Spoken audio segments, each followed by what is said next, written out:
kayak ya apa ya, kayak ilmu yang kita coba bahas di sudah 3 putaran pertemuan keempat ini ya, kayak ya kalau saya pikir sekilas tadi itu kayak kayak kita menyiapkan mental, menyiapkan prinsip ketika suatu waktu kita itu akan kaya mendadak. Jadi ketika kita sudah punya ilmunya, sudah tahu hitung-hitungannya, ketika kita kaya mendadak, kita bisa mempos-poskan uang-uang kita, tidak konsumsi semua. Tapi kalau orang yang tidak sama sekali membahas tentang itu, mungkin ketika mendapatkan rezeki kaya mendadak, itu bisa saja langsung habis tanpa bisa membagi-bagikan, mempos-poskan uangnya untuk hal yang dibutuhkan mana, diinginkan mana.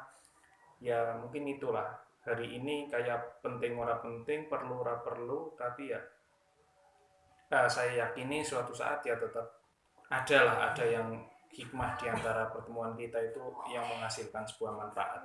Dan juga tadi saya kebetulan nggak sengaja lihat TikToker Indonesia, dia lahir di Indonesia tapi kerja di Adidas. Dulu Adidas Jerman tapi sekarang pindah ke Adidas di Amerika. Istrinya akhirnya dapat Jerman, tapi dia tadi mengatakan bahwa dari sumber apa, bahwa inflasi di Indonesia itu termasuk kecil dibandingkan sekarang yang katanya berapa, Turki 60-70% dan lain-lain 60%, bahkan Indonesia cuma 3,9%, Singapura pada 5,4% dan lain-lain. Baru kali ini kata dia kita lebih kecil daripada negara maju, kata dia. Ya, dia sebagai kadang orang luar tapi vokal terhadap kebijakan-kebijakan yang ada di Indonesia. Sudah kita tunggu sampai 21 menit tapi tetap belum muncul juga batang hidungnya sahabat kita. Mungkin masih anaknya belum bisa ditinggal, apa anaknya orang lain yang belum bisa ditinggal atau gimana ini. Langsung saja lah kita ke inti pada hari ini tentang kata Mas Bidin, diagram grafik Fibonacci atau apa itu nama yang detailnya. Langsung saja kepada, sekali lagi motornya bukan ya, kita langsung saja kepada pemateri kita pada sore hari ini. Sahabat Ibnu dipersilahkan membahas tentang seluruh materi dan waktunya bebas, monggo. Terima kasih sahabat rekan, sahabat calon bapak setia ya, calon mungkin di tahun ini ya, untuk akhir mungkin tepat di kelahirannya, mungkin lahir anaknya, mungkin bisa jadi atau mungkin maka saya juga tidak tahu pasti karena saya yang membuat ya, dikira apa Melo yang kalinya sholawat sudah disurkan. Saya cuma ini terima kasih pada Al-Bidin tempat makanan teman-teman yang sudah hadir di pertemuan keempat di season 3 ya, season 3 kali ini. Tetap lancar sampai nanti nanti walaupun entah itu jalan atau tidak jalan, itu tetap berkomunikasi lah lewat grup atau lewat edukasi yang bisa ya. Terima kasih juga teman-teman sudah menyampaikan materi ini. Nggak ada yang benar atau pun apa ya, ini kan cuma ini aja, share materi kan. Nah ini menarik karena kalau dari Google pasti ya jawabannya satu, tapi kalau kita sendiri yang membuat jawaban ya jawabannya pasti berbeda-beda. Itu seperti itu, dari sudut pandang kita masing-masing kan kelihatan jawabannya seperti apa ya.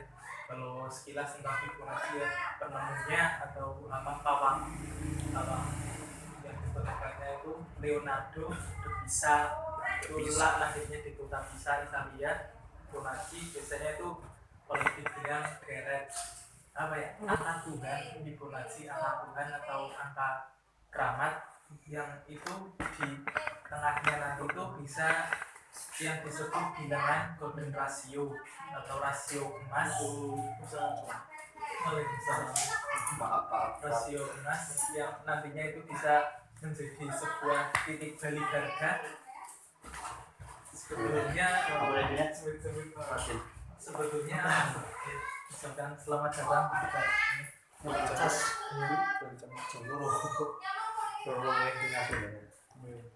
sahabat Triyono yang baru hadir untuk ngecas HP, silahkan. Terus ngecas yang mulia nih HP. Jadi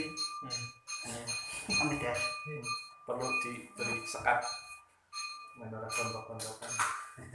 kursi apa lah? Jadi nanti kantor roll ya, sabar. Oh tinggal beda di sini.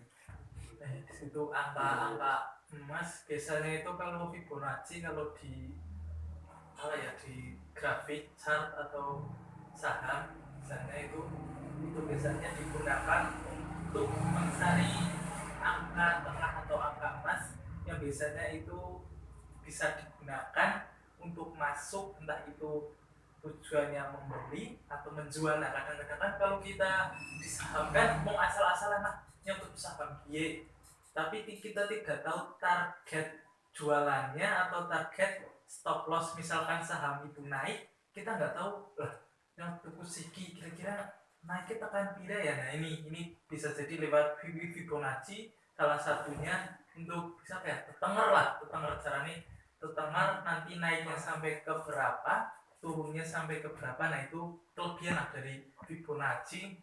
Enggak juga di market atau di pasar juga, tapi di kehidupan sehari-hari itu angka Fibonacci itu seperti apa ya, kalau di website atau di blogger itu mengatakan angka Tuhan, katanya jarak tangan kita atau jarak apa itu persis dengan angka Fibonacci, yaitu titik rasionya 1.6 berapa sekian. Itu titik rasionya 61,3 atau 61, berapa itu titik rasionya. Itu sih kalau untuk Fibonacci ya biasanya untuk ini harga saham lah, artinya jual beli untuk memudahkan kita, entah itu para trader atau para investor untuk mengetahui nilai-nilai itu yang biasanya digunakan untuk membeli atau menjual atau menentukan harga jual atau menentukan harga beli, itu seperti itu. Dan ya masuk juga bahwasanya di tahun ini pasti terjadi inflasi. Nah ini juga perhitungannya resesi atau perhitungan kalau secara angka, secara mitos, entah itu mitos atau fakta, itu angka 4 atau angka 5 itu terjadi pengulangan, bahwa sekarang itu pengulangan dari masa lalu. Contohnya kita tarik ke 2008, itu terjadi namanya hiperinflasi juga, kemudian naik lagi 4 tahun lagi 2012 terjadi entah itu wabah, penyakit, naik lagi ke 2016 terjadi entah itu krisis atau itu perang-perang, 2016 masuk 4 tahun lagi 2020 terjadi corona, berarti nanti tahun 2024 entah itu terjadi apa, tapi saya nggak tahu Pemilihan presiden.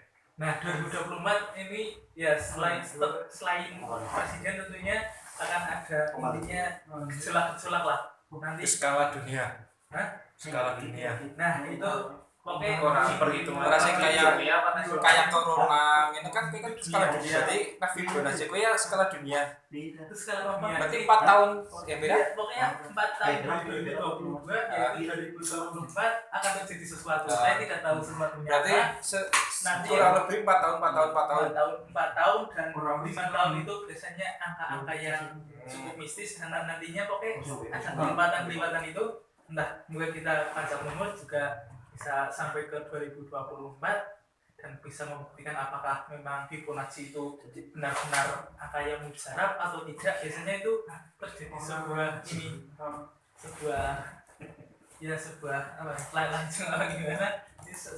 insiden atau bisa diterka-terka lah nantinya ini Fibonacci. Ini setelah itu pembalikan harga, kedua tentang insiden ataupun letak ini juga menarik. Dan sebetulnya saya juga ini nggak begitu menguasai karena itu kan rata-rata kan cuma di teknikal di saham namanya itu kan ada SPMD sama SPML sekolah pasar modal dasar itu biasanya cuma di ini apa ajarinnya ya paling cara membeli saham, cara nganu saham, jual beli lah seputar apa itu saham, bagaimana cara jual. Kalau SPML kan sekolah pasar modal lanjutan itu masuk ke biasanya dua analisis yang sering di ini ya dibicarakan dan juga sering menjadi apa ya caranya tolak balik apa timbal balik antar kedua apa ya kedua kubu lah. Biasanya ada yang dinamakan fundamentalis, ada yang dinamakan teknikalis, biasanya itu saling serang menyerang lah. Bahkan di fundamental juga itu ada banyak cabangnya, entah itu apa growth, value ataupun dari perusahaan itu sendiri biasanya di bidang apa, ininya apa, sektor apa. Teknikal juga macam-macam bidangnya atau apanya turunannya. Di ini ada yang nanti pakai moving average, pakai Fibonacci, bisa juga pakai yang lainnya, ada Kupi, MMA apa dan lain-lain juga ada. Yaitu seperti itulah intinya.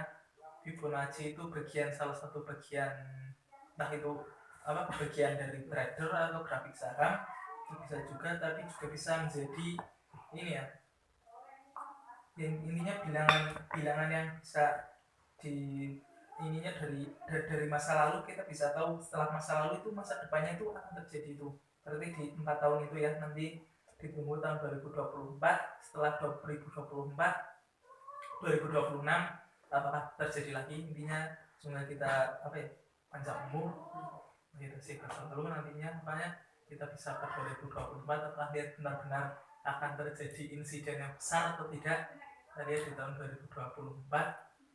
Ya itu mungkin dari saya ya intinya ya kita sharing-sharing, nggak harus melulu dari Google ya kan, karena jawaban seseorang pasti beda-beda, sudut pandangnya juga beda-beda.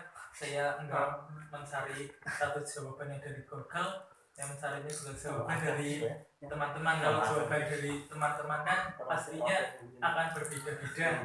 Itu kalau dari saya nantinya juga bisa disambung nanti untuk kita menjalani hidup lah, itu disambung nular supaya menemukan jawaban dari sekolah itu bisa tercerahkan atau tambah mumet tentang jawaban itu nantinya setelah ini.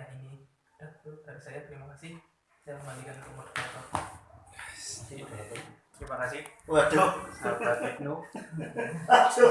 Kan tadi di awal, wah nyong wis nang ngene iki, nyong wis nontian, nyong wis seneng apa. Saya kan sadar. Oh ya, Saya sadar bahwa saya tidak pernah jadi moderator. Padahal saya otomatis langsung sadar diri, sadar posisi, dan langsung menempatkan diri sebagai moderator. Dan materi tentang Fibonacci tadi sudah dikatakan bahwa barisan angka yang tadi dikatakan ternyata kesimpulan dari, bukan kesimpulan tapi yang dikatakan Mas Ibnu itu